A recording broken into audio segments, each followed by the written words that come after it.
Hi, friends. So I feel like I probably look extra tired. To me, I look extra tired. The reason is that I have the most time to record in the middle of the night. And I guess I woke up. I don't know. I mean, I woke up and, I'm up now. I mean, I'm on my way to round 2 of trying to sleep. But I've been trying to get this recorded for, I don't know, a couple of days. Excuse me. And, yeah, so I've been trying to get this recorded for a couple of days. Sorry for the ramble here. What I wanted to talk about is that, if you are trying to, establish communication either with your spirit guides or the universe. Either way, if it feels like you want communication with like the like if you are pagan and you're trying to reach like a certain deity, personally I have experience with that. That's why I bring that up. So here is my honest, this kind of is an offshoot of the mental magic, video that I did, last time. So, if you are wanting to sort of internalize, go within and see, like, how you can, sort of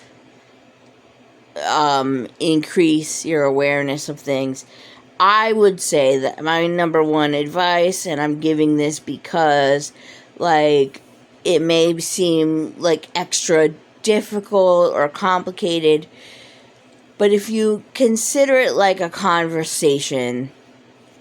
I mean, the reason I say that is that I came to mediumship through writing, which I will at some point do a longer video on mediumship and writing. And so I already, like, as a writer, I was somebody who had, like, an ear for dialogue. I mean, my dialogue wasn't perfect, but I just have a little bit of an ear for dialogue. And so it was like kind of came out of associating mediumship and writing, that it was like simple for, well, not simple. I'm not saying any of this is like, it's like, I wouldn't say it was like so simple for me, because there were a lot of times in my life that I couldn't get anything to happen. So don't feel like that's like it was so simple. That's not what I mean. I just mean that it was like a simpler route because I already had an ear for dialogue. Now, that means that eventually it turned into clairaudience, and I can tell the difference. One way that you do tell the difference is that it may not be your thoughts. If you feel, oh, that's surprising. Anytime that your own thoughts, like, surprise you, they're not on a loop. They're like, they will still sound like your thoughts, but they would be like something that you wouldn't say to yourself. That's what I mean by your thoughts surprising you. And so let's say that you're trying this and you're not hearing anything. You can still think about it as a conversation with the universe. I mean, you don't have to, but this has been helpful to me at various times of my life.